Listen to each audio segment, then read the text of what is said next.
Hello，如果你用的也是 Windows 11，开机之后可能会遇到系统里有很多广告，还有一些平时根本用不到的功能。这期视频我就带大家简单设置一下 Windows 11，让整个系统变得更加简约、清爽。首先，我们来看搜索，点击任务栏上的搜索框，进入相关设置之后，把这里不需要的搜索内容、推荐和显示选项尽量关闭。设置完成以后，再打开搜索，你会发现整个页面干净很多，不会再出现一大堆乱七八糟的推荐内容，看起来也舒服不少。接着来到个性化设置，在这里可以找到桌面图标设置。我比较推荐把此电脑勾选上，这样桌面上就可以直接进入电脑和本地磁盘，平时找文件会方便很多，也更符合传统 Windows 的使用习惯。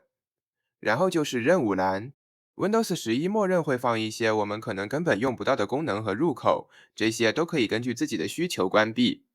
我个人习惯把任务栏保持居左，这样看起来会比较协调。当然，具体放在左边还是中间，大家按照自己的习惯来就可以。接下来是锁屏界面，默认情况下，锁屏可能会出现各种股票、美女、资讯之类的内容。如果你和我一样喜欢比较干净的界面，可以进入个性化里的锁屏设置，把背景改成图片，再选一张自己喜欢的壁纸。下面这些不需要的状态、提示和推荐内容，能关就关。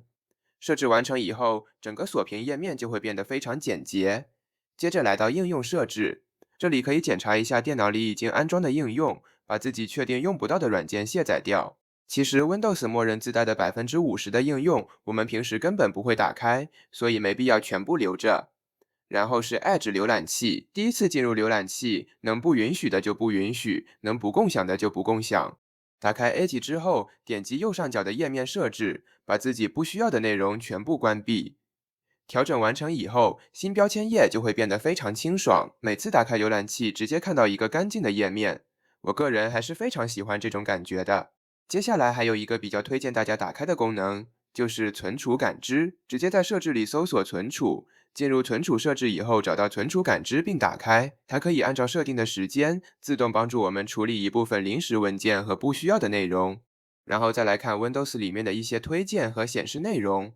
这些地方同样按照自己的需求调整，不需要的推荐可以关闭，页面布局也可以改成自己看着更舒服的方式。像顶部固定的一些内容，如果平时完全用不到，也可以直接取消，让整个界面尽量保持简单。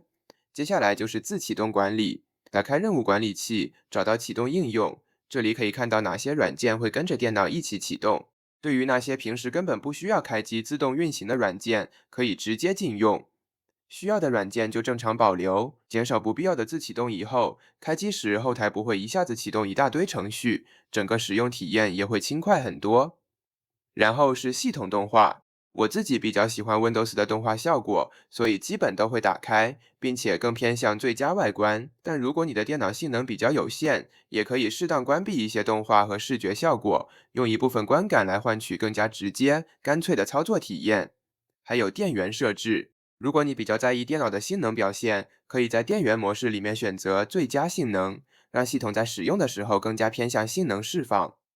最后来到隐私和安全性，像一些个性化推荐、广告推荐相关的设置，如果自己根本不需要，都可以进去检查一下，全部关闭。经过这一轮设置之后，Windows 11基本就会从默认状态变成一个更加简约、干净，也更加符合自己习惯的系统。当然，这些设置并不是每个人都必须完全照搬，核心还是把自己真正用不到的东西关掉，把常用的功能留下。那么这期 Windows 11的基础优化教程就到这里，希望你的电脑也能变得更加清爽好用。我们下期再见，拜拜。